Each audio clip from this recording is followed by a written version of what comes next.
Many of us have been handed down the selfless mother map, the one that tells us the only thing that matters is our child, and that we need to be constantly working inside or outside the home to have value. The one that instills the belief that motherhood is natural and easy, and any feelings that differ are wrong and shameful and need to be swept quickly under the crumb-stained carpet. I got the memo that to be a good mother, I had to do it all, be it all, and love it all without complaining or explaining.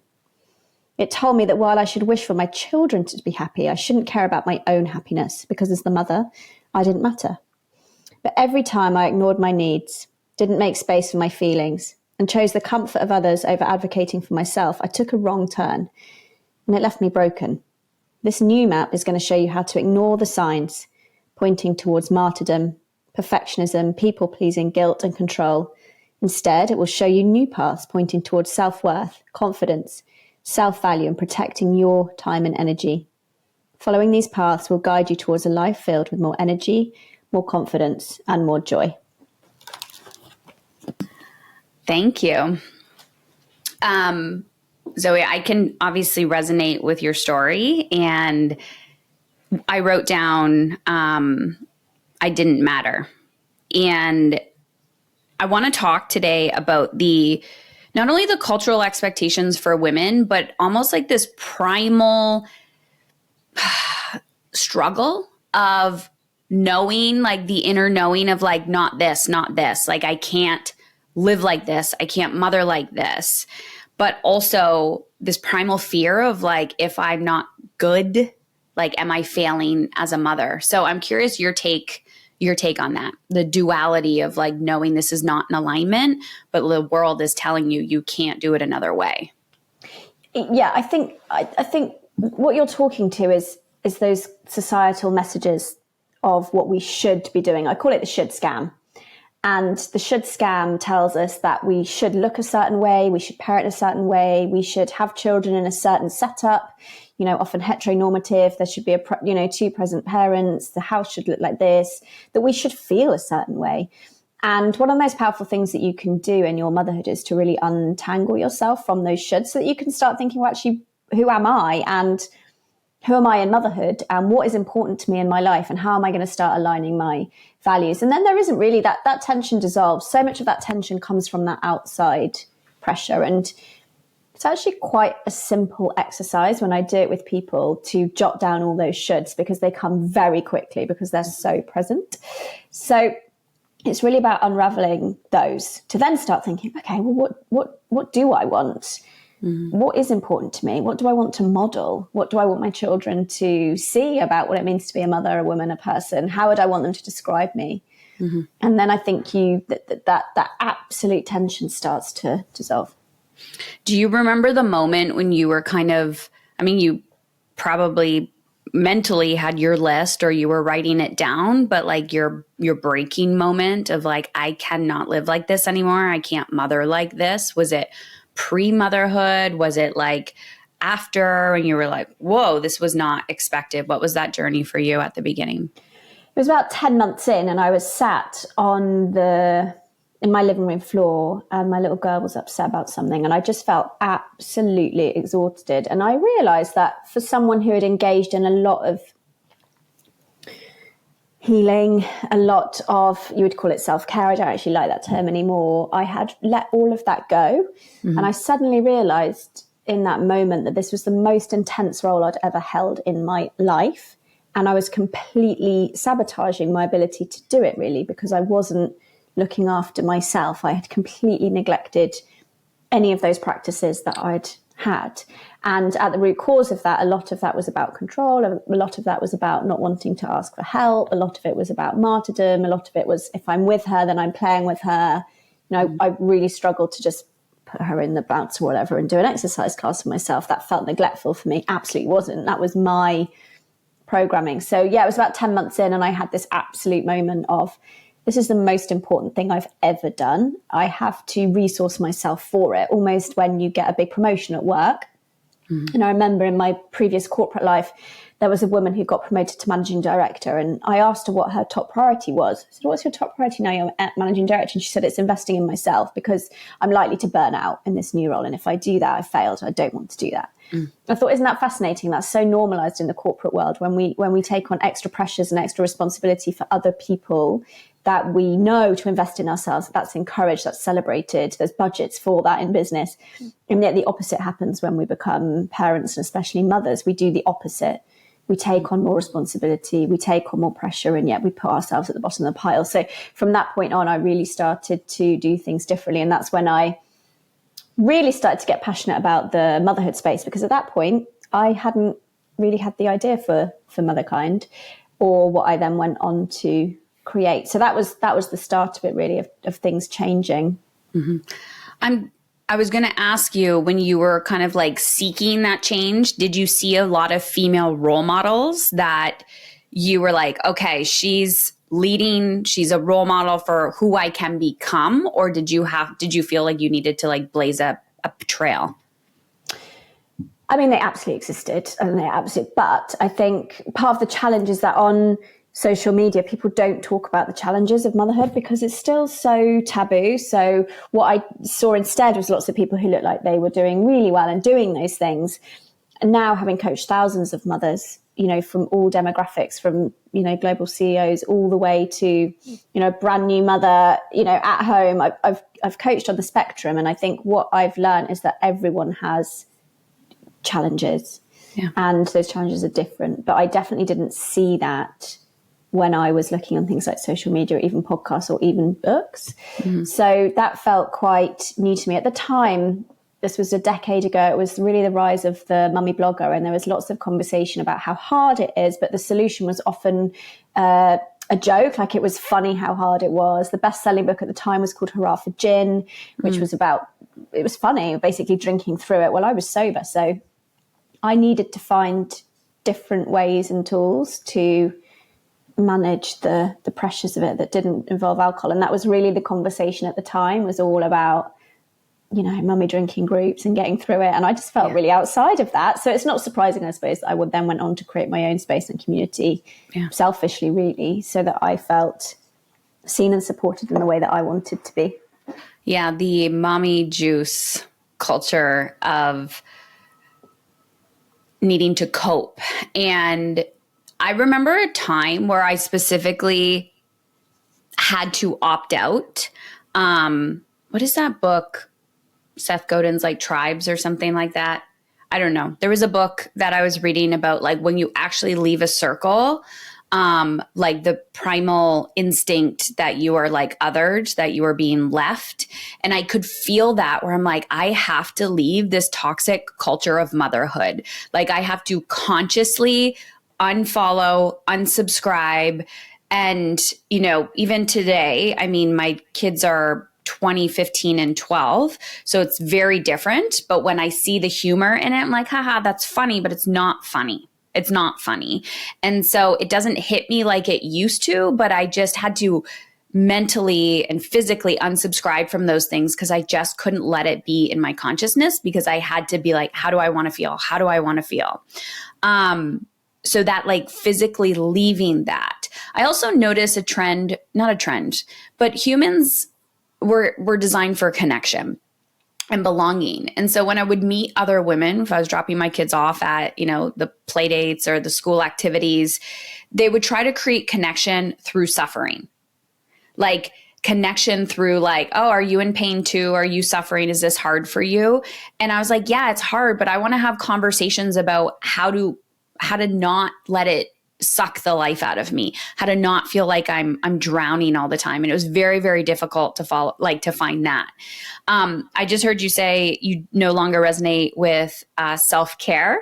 And I want to have that conversation, because I was like, yes, yes, yes. It's like this glorified thing. So let's talk about that for a second, about people are like tips and tricks. And I'm like, there's no 5 easy ways and things that you need to do. I don't believe self-care should cost you anything. So what's your definition of that? How do you define that? Yeah, I think self-care its core makes sense, but it's how it's been used in the last decade or so. It's been really commoditized, especially in the motherhood space. really expensive products that take a lot of time or money. You hear people talk about getting their nails done, and that's self-care. And I think more about energy management more than self-care, because that's really what you need. And I think self-care can feel so inaccessible. And lots of mothers tell me, I just feel like I'm failing at another thing because I can't add self-care to my list. And so I think one of the best ways that we can care for ourselves is to manage our most precious resource, which is our energy, because there are so many things that require our energy. And what I noticed through my coaching practice is that so many mothers were just leaking that energy into areas that actually weren't important to them. So this is actually a tool from Stanford's Business Lab, and I absolutely love it, where you think about what is giving you energy and what is draining you energy, and you almost create a blueprint for you. And that's why I love it so much, because self-care advice has become so generic. And of course, what every single person needs is completely different. What is accessible for every single person has a different nervous system, different level of mental health. What I love about this tool that I teach is that it is totally unique to that person, and that you can do it in such a accessible, easy way. Just thinking about, okay, I'm going to do one thing that gives me energy today, and I'm going to stop one thing that drains my energy. And of course, over time, those 1% stack up, and you find yourself in quite a different place than when you started. So let's talk more about that and energy management, because that's my jam. And people always, I'm sure you hear this all the time, I just need more time. I just need more time. And I'm sure you have a thought on time management, like physical time management versus energy management, because people think they need more time, but I'm like, that's not going to give you more of what you're actually after. So if I come to you and I'm completely overwhelmed, energetically drained, where do we begin? We would begin with doing that energy blueprint. I mean, the first thing I always begin with anyone is just understanding and compassion. So I think, that we know all the statistics that, the job of a modern mother, particularly a working modern mother, is too much for one person. It's a big experimental phase that we're in. It's only kind of 50 years old, this model. Very, very, very new. We have not got it right. So that's the first thing that I say to anyone, is that there's a really good reason that you're feeling that way. It's not your fault. You're not doing anything wrong. The system actually is really challenging right now. And the next thing I'd say is, let's have a look at where are you spending your time and your energy, like an audit, because you can't change what you're not aware of. And what normally comes out of that is a really clear picture of spending a lot of time in rumination, in overthinking, in inner critic, or spending a lot of time doing things that actually that person doesn't really want to do, which links back to those shoulds. Well, I thought I should do that. I thought I should go to playgroup. Well, no, if you absolutely hate it, don't go. Just don't go. Or I thought I should connect with that group of mums, or I thought that, I had to reply to every WhatsApp I get. All these tiny things, but they really do stack up. So that's the first thing. And then the second thing is, I'd ask that person to think about, okay, what is it that gives you energy? What are the things in your life that you're doing that actually feel good, that you finish and you feel energized? Okay. And what are those things that are draining your energy? And then start to design your time and your day around those factors.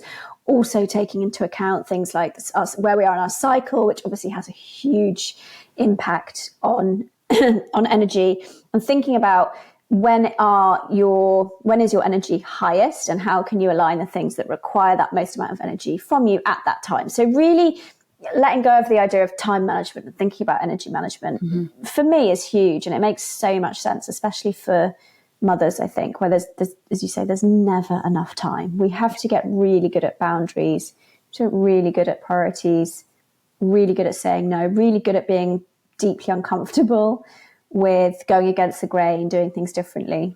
Yeah. I was going to ask you about boundaries, because I hear that a lot from people when it comes to, but it's so uncomfortable to implement boundaries. And I'm like, well, what's your alternative? Like, what is your alternative if you're not going to implement a boundary? You're kind of just saying yes to your current state and allowing it allowing yourself to ruminate in this. So I want to talk about boundaries, and then I'm curious your perspective on this, like taking radical responsibility for how you want to feel, meaning like the life you want and how you want to feel in your parenting journey. But there's like a fine line of not taking too much responsibility, because you are in a system and in a culture that is designed to like not help you win. So it's like exhausting. It takes so much energy to have that pushback all the time and to hold those boundaries. And when you don't feel like you have a lot of energy, where do you begin? Does that make sense? Yeah. So I'll take the first part of your question, which is around boundaries. And the reason that boundaries can feel so hard is because they're linked to worth. They're linked to self-worth. So if you're someone who struggles with disappointing people, if you're someone who gets your worth from pleasing others, which many are in our generation, Heather, if you're someone who really gets a lot of esteem from feeling needed, if you're really conflict averse, you might have never had that modeled, you might have had some really negative experiences around conflict, setting boundaries is going to be really, really, really hard. So I think the kind of conversation around boundaries in the last decade, I've been really excited to see. And I think because it has become so mainstream and so mass, I think there is a lack of understanding about actually how difficult it is to do that. If you have, that good girl conditioning, which is essentially what I was just describing, and you've been conditioned from a really young age to not stand up for yourself, to not set boundaries, to not advocate for yourself, to not upset someone else. From a nervous system perspective, it's really difficult to start doing that. On top of, the intensity of motherhood, you're probably already exhausted, you're probably already depleted, and you're probably already around your window of tolerance with stress. So all that to say, the best thing to do with starting to set boundaries is to start really small and really simple. Do not start it with the most challenging boundary with your boss, your in-law, your partner. Don't start it with a boundary that has big consequences or that might put you in a state of fight, flight, freeze, or fawn, which is often what happens when people go in big and they say, no, this is not happening anymore. They get that pushback because that is part of the boundary setting process, and then that floods them. So the best thing to do is to start really small. So you want to start by, someone gives you the wrong coffee at the coffee shop, and you would normally just take that and think, I'm not going to make a fuss. You would start by saying, actually, this is the wrong order. I paid for this. Mm-hmm. And you will notice, if you're not used to it, you will notice your heart is starting to go as you're saying it. Yeah. That's just a sign of how uncomfortable it is and how used you've gotten to just taking things that happen to you and not standing up for yourself and not pushing back. So you want to start really, really, really small. Start with acquaintances by saying no to things that you don't want to go to. And then as that builds up in you, that muscle of worth, of learning, I am worth doing this. This is important for me. If I want to feel how I want to feel, this is going to be a really important tool in my toolbox. Then you can start setting those more important boundaries with colleagues, with bosses, with partners, with family, children. This is reminding me of like habits. And, when people are like, this is hard, or I can't do this. And I'm like, but you got here, right? You got in the habit of people pleasing, or you got in the habit of like, oh, that's no big deal. It's just a coffee. And it's like, I'm like, it's not even about the coffee. I'm like, it's like, you have to think of it as like a workout, right? Putting in the reps and just challenging the edge. Like who cares? Like you'll accept the coffee, no big deal, but just challenging those edges. Cause if we're not constantly pushing growth within ourselves, it's like water on a rock. Just one day you're like, how did I end up here lost in the woods? Right. Yeah. There was something that you just said, and I was going to ask you about it, and now it completely left my mind. But, I don't know. I have no idea where that thought was going, but I'm curious, like just habit formation, like people, it's like what you resist will persist and it's going to grow bigger. And I'm like, if you got here, that's evidence and proof that you can get to where you want to go. Yeah. Just in the opposite direction. Yes. And I think we always need to be at the same time recognizing and validating how strong those neural pathways are, how difficult it can be to change. Because what I find, particularly our generation of mothers, is that we're so hard on ourselves. And I think that if you're like, I want to make this change, but I'm finding it difficult, I would never want anyone to use that as further fuel that they were somehow broken. The reality is that change rarely happens in one big kind of burning bush moment. Change tends to happen in tiny increments, like you said. You're pushing the edge and you're pushing the edge, and you step out of your comfort zone and then you jump back in again because you've had 5 sleepless nights with the kids. And when we're under stress, we do revert back to type. We do revert back to those stronger neural pathways, which are telling us to do the old habits. That is fine. 1% in the right direction once a week still counts. So I think, like you mentioned about that fine line, I think, when I'm coaching mothers on anything really, I think it's always holding that fine line of supporting someone to change, but doing it in such a compassionate and validating way, because this isn't like a normal client who doesn't have these huge outside pressures. It's really difficult. And so I think every 1% in the right direction is to be celebrated, even if it's one boundary, once a month. Celebrate that. That's huge, because you can keep building on those wins. I do find sometimes what women need, especially in the mothering space, when they're seeking support for that, like you said, is the compassion. What they think they need is like, okay, let's go. I'm going to win this. Like, it's going to be a transformation. And I'm like, self-compassion is going to get you so much further in this journey. I think we've stripped the humanness out of it. Like being human. Like, oh, I yelled today. Oh, I did this today. Do you want to talk a little bit about that part of as you're implementing these tools and strategies, as you're trying to heal and do all the things at once while raising humans, not forgetting that we are human, not forgetting. What I mean by that is it's okay to have anger. It's okay to have overwhelm, and there is or guilt. There is no magic wand to never feel these things again. What is your relationship, or what do you say to people when they have these human emotions? Yeah. So the second chapter of my book is all about, it's called Get on Your Own Side, because it's all about that, which is essentially, it's already hard enough. The external pressures are already hard enough.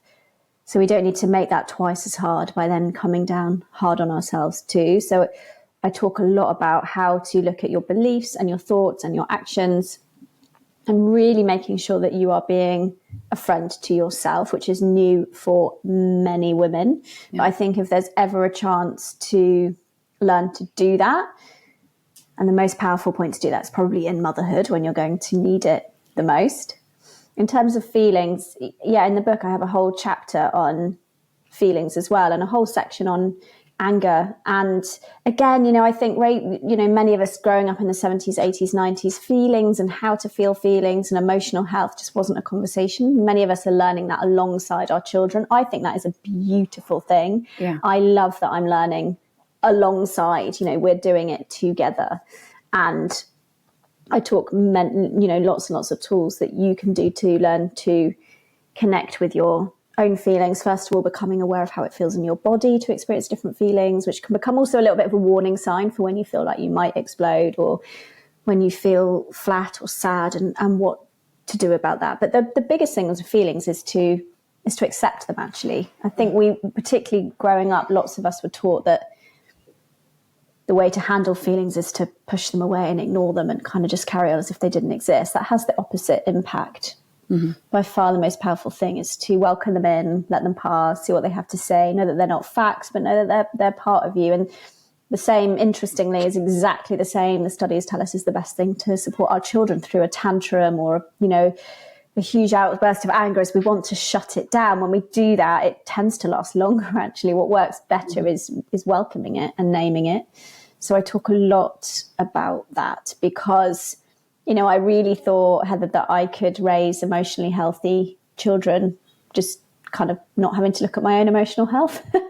I thought that would be fine. Yeah. And sadly, that isn't fine, because we can only support our children up to the extent that we have grown ourselves. Mm-hmm. So I really try and keep a track ahead. Yeah. And I keep growing emotionally so that I can support them. I never want them, I'm sure they will at some point, to outgrow my emotional health. Otherwise you have sort of toddlers, emotional toddlers, trying to parent toddlers. And that is where it becomes really chaotic. And that's where you see parents screaming back and they just don't have the skills.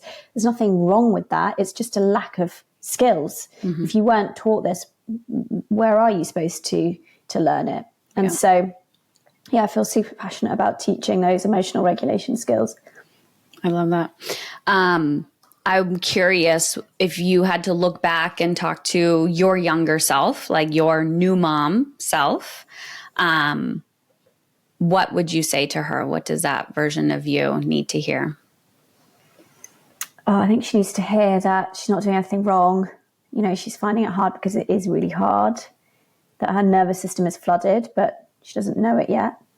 So just to have a lot of compassion and to get rid of those shoulds as quickly as you can, because they're definitely holding you back. Yeah. Yeah. And what would you say your children are here, or what have they taught you most about yourself?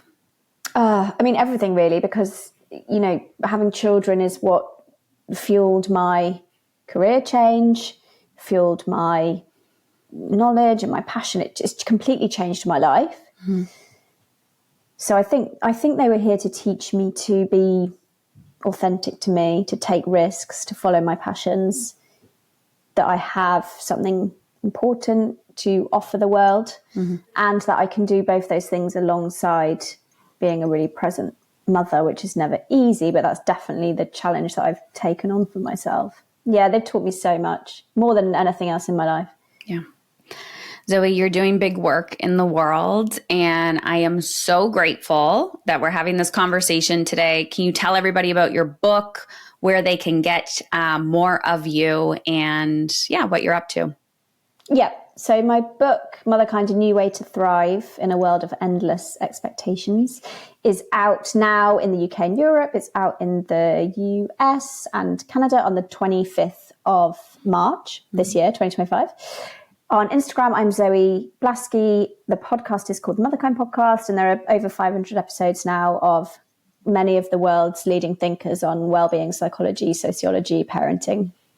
It's really a space, if you are a mother who is interested in growth, who's interested in personal development, who is interested in how you take where you are and you get to where you want to be, Motherkind is the platform for you. We're not a platform that talks about kind of how to breastfeed and potty train, and that is not what we are. We're all about you as the mother. So we talk about relationships, we talk about mental load, we talk about regulation skills, full set of emotional skills. We speak to trauma, transformation, everything from Gabor Mate to Mel Robbins to Dr. Nicole LaPera have all been on, but all talking about that lens of modern motherhood. So it's definitely worth checking out. Love it. Love it.